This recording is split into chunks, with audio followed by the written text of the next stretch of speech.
പ്രിയമുള്ളവരെ, ഈ അടുത്ത നാളിൽ സോഷ്യൽ മീഡിയയിൽ ഫേസ്ബുക്കിൽ ഞാനൊരു പോസ്റ്റ് കണ്ടു. ഒരു യുവകവിയുടെ. അദ്ദേഹം പറയുന്നു, ഇടതുപക്ഷ അധികാരത്തിൻ്റെ കൂടെ നിൽക്കുന്ന ഇടതുപക്ഷക്കാരൻ എന്ന്. സർഗസൃഷ്ടി നടത്തുന്നവർ വർഷങ്ങൾ തിരിഞ്ഞു നിന്ന് പുകഴ്ത്തുപാട്ട് പാടുന്നവരായിട്ടാണ് നമ്മൾക്ക് ഇന്ന് അനുഭവപ്പെടുന്നത്. വലതുപക്ഷത്തും ഇടതുപക്ഷത്തും എല്ലാം ചേർന്ന് നിന്ന് കാര്യസാധ്യം നേടിയെടുക്കുന്നതിന് വേണ്ടി, സമ്പത്ത് നേടിയെടുക്കുന്നതിന് വേണ്ടി, അധികാരത്തിന് വേണ്ടി ചെയ്യുന്ന സൃഷ്ടികർത്താക്കളെയാണ് നമ്മൾ കണ്ടുകൊണ്ടിരിക്കുന്നത്.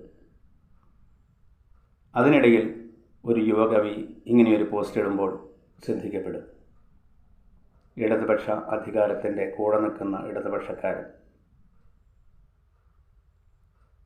അദ്ദേഹത്തെ മനുഷ്യപക്ഷത്ത് നിൽക്കുന്ന ആൾ എന്ന് വിളിക്കാനാണ് ഞാൻ ആഗ്രഹിക്കുന്നത്.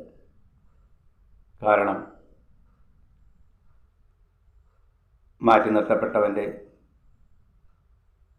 സമത്വം കിട്ടാത്തവൻ്റെ, ഒഴിവാക്കപ്പെടുന്നവൻ്റെ, അവകാശങ്ങൾ നേടിയെടുക്കാൻ കഴിയാത്തവൻ്റെ, ചവിട്ടിയടിക്കപ്പെടുന്നവൻ്റെ, പാർശ്വവൽക്കരിക്കപ്പെടുന്നവൻ്റെ എല്ലാം വേദനകളെ, ആവശ്യങ്ങളെ സർഗസൃഷ്ടിയിൽ കൊണ്ടുവരുന്നവരെ ആണ് ഇന്ന് മനുഷ്യപക്ഷത്ത് എന്ന് പറയുന്നത്.